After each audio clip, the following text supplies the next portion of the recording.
Assalamualaikum warahmatullahi wabarakatuh. Selamat sore.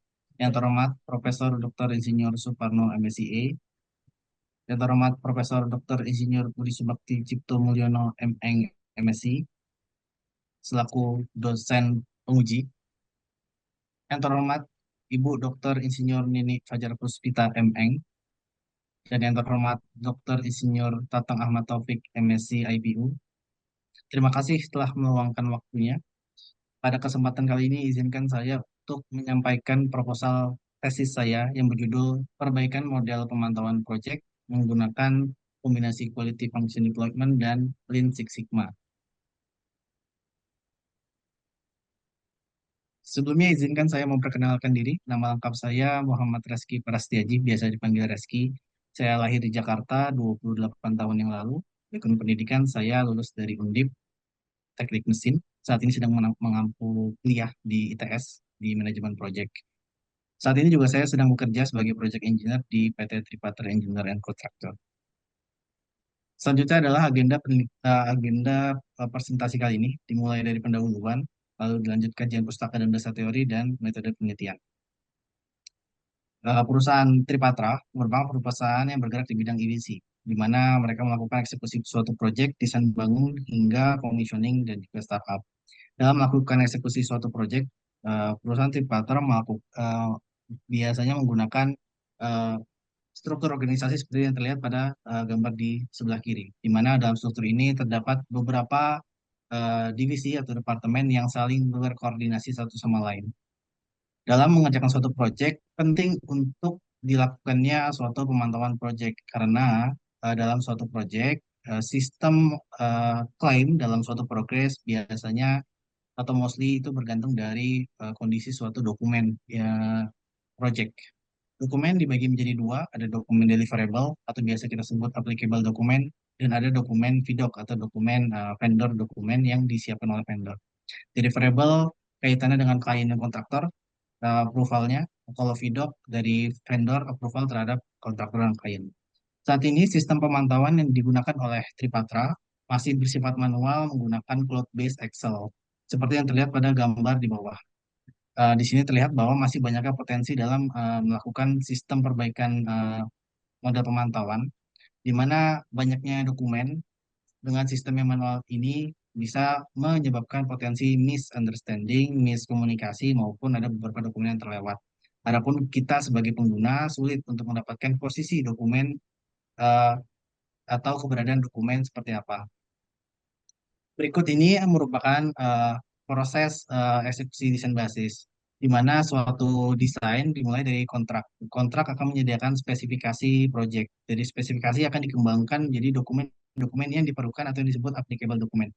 Applicable dokumen ini akan di-prepare oleh setiap divisi. Salah satu contohnya adalah Basic Engineering Design Data yang akan di-prepare secara langsung oleh lead proses. Setelah Basic Engineering Design ini jadi, kemudian akan dikembangkan masing-masing disiplin atau masing-masing departemen untuk menjadi beberapa dokumen applicable atau applicable dokumen yang nantinya menjadi basis dalam melakukan desain, detail desain pengadaan material atau peralatan. Nah, ini berikut contoh dari beberapa dokumen-dokumen yang perlu dikembangkan atau develop oleh setiap departemen, dari departemen proses, mechanical, electrical instrument, dan dokumen-dokumen ini nantinya akan dijadikan satu kembali untuk menjadi basis dalam melakukan requisition atau permintaan dari penawaran vendor terkait pengadaan suatu barang. Eh, Ketika vendor setelah menerima dokumen tersebut, vendor akan menyiapkan suatu detail engineering. Detail engineering ini nantinya akan dikembangkan oleh vendor yang eh, tanggung jawabnya dipegang oleh setiap departemen. Jika peralatan tersebut bersifat mekanikal, maka akan dipegang oleh mekanikal. Namun, tentunya tidak semerta-merta hanya mekanikal saja yang bertanggung jawab. Bahkan ketika kita ingin mendesain suatu peralatan, pasti ada interface antara setiap departemen dalam mendesain suatu peralatan, baik itu kelistrikannya maupun secara kontrolnya. Oleh karena itu, koordinasi ini juga menjadi lebih penting, sehingga disebut indirect involvement. Melihat dari semuanya, ternyata masih ditemukan adanya keterlambatan dan pembengkakan biaya. Data ini saya ambil dari proyek Akasia Bagus dalam pengerjaan proyek selama 4 bulan di awal. Keterlambatan menunjukkan sebesar 5,3%, yang terbesar berada pada proses engineering atau departemen yang paling awal melakukan rancangan desain. Eh, Ditunjukkan bahwa eh, kurang dari sini terlihat bahwa kurangnya sistem pemantauan yang komprehensif sehingga kurangnya ada langkah yang preventif dalam menanggulanginya. Lalu untuk pembengkakan juga terlihat sebesar 1,2 kali yang diwakilkan dari equipment-equipment besar atau long lead item yang mewakili 63,75% dari nilai proyek. Ini menandakan bahwa koordinasi dan misunderstanding dari setiap departemen antar dokumen-dokumen deliverable-nya itu kurang baik, sehingga diperlukannya sistem pemantauan yang komprehensif untuk penelitian kali. Sehingga rumusan masalah didapatkan pertama apa saja yang dibutuhkan oleh tim atau pengerja dari suatu proyek, lalu bagaimana cara meningkatkan model pemantauan yang terintegrasi sehingga bisa memenuhi kebutuhan proyek. Tujuannya untuk menganalisis kebutuhan tim atau pengguna dari suatu sistem pemantauan menggunakan House of Quality. Yang kedua, merumuskan rekomendasi perbaikan sistem pemantauan yang tepat menggunakan Lean Six Sigma. Yang diharapkan penelitian ini bisa berkontribusi diantaranya bisa menciptakan perbaikan dari sistem pemantauan di Tripatra. Lalu yang kedua, memperkaya khazanah perpustakaan terkait penerapan QFD dan Lean Six Sigma. Adapun batasan yang coba saya sampaikan, yang pertama penelitian ini terbatas di proyek EPC. Yang kedua, QFD ini sebatas perencanaan produk oleh House of Quality. Lalu fase Lean Six Sigma merupakan fase yang dianalisis hingga improvement saja, hingga asumsi penggunaan data long lead item yang relatif stabil untuk mewakili kondisi proyek. Dengan sistematik penulisan bab satu pendahuluan, bab 2 kajian pustaka dasar teori, dan bab 3 metodologi penelitian. Terkait teori singkat yang saya ambil dari soal 2015, di mana manajemen proyek itu dibagi menjadi tiga core utama, yaitu waktu, biaya, dan kualitas, di mana hal ini ketiganya saling berkaitan dan terintegrasi. Dengan memantau ketiga core ini, diharapkan bisa mengambil keputusan dengan baik sebelum terjadinya permasalahan. Selain itu, untuk pengguna juga terinformasi untuk kondisi suatu dokumen agar bisa diambil suatu keputusan yang tepat. Dan ini didukung oleh PMI pada tahun 2017, di mana beberapa faktor yang paling penting diantaranya kontrol schedule, kontrol scope, kontrol terkait komunikasi, dan juga kontrol terkait keberdayaan uh, karyawan. Lalu selanjutnya terkait dengan quality function deployment, di sini metode yang dikembangkan oleh Akaut tahun 1966, di mana urutannya uh, voice of customer, lalu menentukan prioritas, melakukan benchmarking, penentuan karakteristik teknis, bobot teknis, matrik hubungan, matrik korelasi, hingga target value.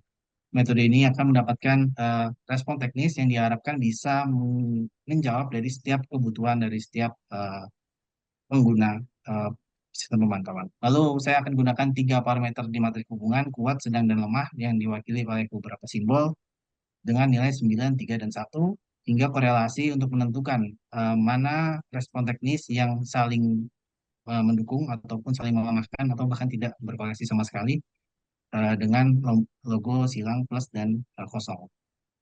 Adapun metode Lean Six Sigma itu didapatkan dari gabungan antara Six Sigma dan Lean Manufacturing. Six Sigma pertama dilakukan oleh Smith di 1986 di perusahaan Motorola untuk melakukan desain dengan variasi banyaknya sistem produksi. Lalu Lean Manufacturing ini dikembangkan oleh Toyota pada tahun 1988 di perusahaan Toyota untuk meminimalisir adanya kegiatan-kegiatan yang bersifat pemborosan atau tidak perlu dilakukan, yang sifatnya lebih mengefisiensikan proses produksi.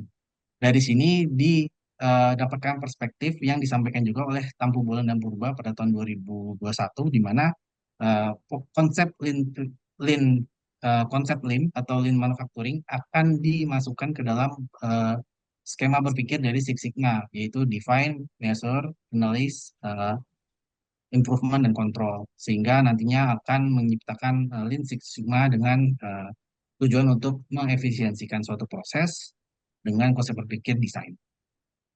Adapun penelitian terdahulu yang coba saya lebih dalami, saya telah mendalami sekitar 33 jurnal internasional dan didapatkan 15 jurnal internasional yang paling relevan dan beberapa jurnal nasional yang saya bagi atau saya klasifikasikan berdasarkan eh, indikator penting yang menurut saya bisa dikembangkan lebih lanjut, yaitu terkait visualisasi dan fleksibilitas yang mempengaruhi pengambilan keputusan, keakuratannya, dan kualitasnya.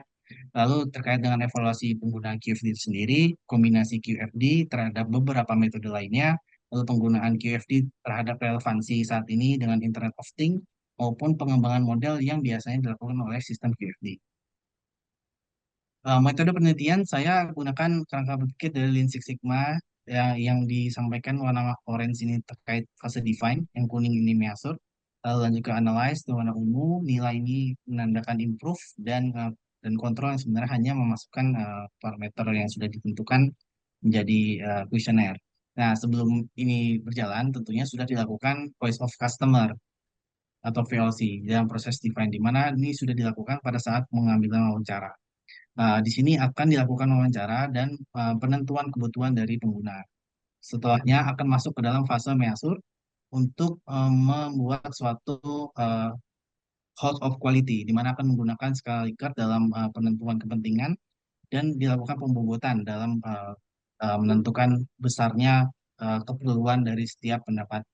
Lalu akan dilakukan FGD untuk penentuan pembobotan dari setiap narasumber dan juga dilakukan penentuan karakteristik teknis setelah didapatkan banyaknya pendapat lalu kita klasifikasikan untuk nantinya bisa dijabarkan. Selanjutnya analyze akan dilakukan beberapa diantaranya perencanaan kualitas, yaitu parameter desain yang perlu dipenuhi, atau biasa disebut juga benchmarking kalau sifatnya produk. Lalu lanjut kepada matriks hubungan yang nanti akan dianalisis dari apa dan bagaimana kebutuhan terhadap respon teknis. Lalu selanjutnya matriks korelasi terkait antar karakteristik teknis, lalu dan juga oleh kuantifikasi karakteristik teknis. Masuk ke tahap improvement, di mana nanti akan dilakukan brainstorming dan fishbone. Diharapkan akan menghasilkan beberapa ide-ide atau respon teknis yang bisa digambarkan atau direalisasikan dalam bentuk tertentu, lalu lanjut perencanaan setelah mendapatkan bentuk yang sesuai dengan hasil diskusi, lalu dimodelkan atau direalisasikan, lalu masuk ke tahap asesmen teknis untuk menentukan apakah sudah sesuai dengan karakter teknis atau parameter desain sebelumnya, lalu nanti dilakukan kuesioner terkait dengan apakah kebutuhan tersebut sudah terabsorb atau sudah terakomodasi semuanya. Untuk penentuan narasumber, saya ambil berdasarkan dari Guest dan kawan-kawan 2006, di mana dalam penelitian lingkup manajemen cukup sekitar 12 sampai 50 individu, saya ambil sekitar 15, di antaranya orang-orang yang menjalankan proyek dan pengambil keputusan, di mana diharapkan akan ada analisis implikasi manajerial untuk menentukan evaluasi perubahan struktur, baik itu secara organisasi, proses maupun terjadinya perubahan penggunaan platform teknologi. Lalu selanjutnya setelah perubahan struktur itu terjadi, saya coba untuk menyelaraskan apakah perubahan tersebut sesuai dengan perencanaan strategis perusahaan. Nah, berikut adalah timeline penelitian. Saya canangkan, saya harapkan bahwa penelitian ini berjalan lancar selama kurang lebih 4 bulan hingga penyusunan jurnal publikasi di bulan Agustus sampai awal September dan penyusunan laporan mulai di tengah Agustus hingga akhir September. Demikian presentasi yang coba saya sampaikan terkait proposal tesis saya. Terima kasih atas waktu dan kesempatannya. Kurang lebihnya mohon maaf.